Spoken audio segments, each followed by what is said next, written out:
Hello everyone, welcome to my YouTube channel. तो आज हम एब्डोमेन का एक और टॉपिक स्टार्ट कर रहे हैं जिसका नाम है रेक्टस शीथ हेमाटोमा। तो ये हमारे पास क्लिनिकल नोट्स में है, तो ये पढ़ते हैं हम। Haematoma of the rectus sheath is uncommon but important because it is often overlooked. तो जो हमारे पास हेमाटोमा है ना रेक्टस शीथ का, वो हमारे पास अनकॉमन है लेकिन इम्पोर्टेंट है। क्यों इम्पोर्टेंट है? क्योंकि इसको ओवरलुक किया जाता है। हेमाटोमा क्या होता है कि कलेक्शन ऑफ ब्लड हो जाए मतलब रेक्टस शीथ के अंदर। It occurs most often below the level of the umbilicus।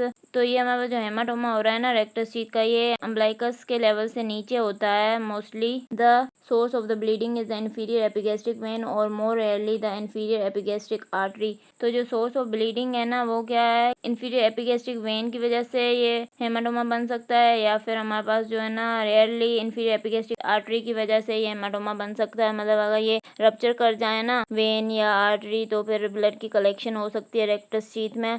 तो मैंने आपको लास्ट टाइम बताया था ना कि जो आर्कुएट लाइन होती है उसके लेवल के नीचे से हमारे पास जो है ना वो इंफीरियर एपिगैस्ट्रिक वेसल्स जो है ना वो रेक्टस शीथ में एंटर करती हैं। ये हमारे पास जो लेवल होता है ना ये below the level of umbilicus होता है। तो मैं आपको दिखा भी देती हूँ।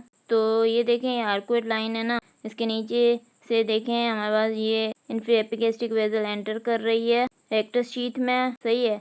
तो ये वाला लेवल जो है ना ये हमारे पास अम्बलाइकस के नीचे वाला लेवल होता है। इस पिक्चर में अच्छा दिखाया हुआ है, ये आर्कुएट लाइन है ना, आर्कुएट लाइन है, ये अम्बलाइकस है जो दिखाया हुआ सर्कल में। तो ये हमारे पास जो है ना इंफीरियर एपिगैस्ट्रिक आर्टरी लेवल की हुई है, ये रेक्टस शीथ में इस लेवल पे एंटर हो रही है। तो ये बिलो द अम्बलाइकस जो है ना इंफीरियर एपिगैस्ट्रिक वेसल है। तो अगर ये रप्चर हो जाए तो फिर हमारे पास क्या होता है कि कलेक्शन ऑफ ब्लड होती है रेक्टस शीथ में, जिसको हम हेमाटोमा बोलते हैं। These vessels may be stretched during a severe bout of coughing or in the later months of pregnancy, which may predispose to the condition। तो ये वेसल्स हमारे पास कब स्ट्रेच हो सकती हैं? जब कोई बहुत ज़्यादा खांसी करे या फिर जो आखिरी महीने होते हैं ना प्रेगनेंसी के, उसमें ये वेसल स्ट्रेच हो सकती हैं, फिर ये कंडीशन हो सकती है हमारे पास, सही है। The cause is usually blunt trauma to the abdominal wall such as a fall or a kick।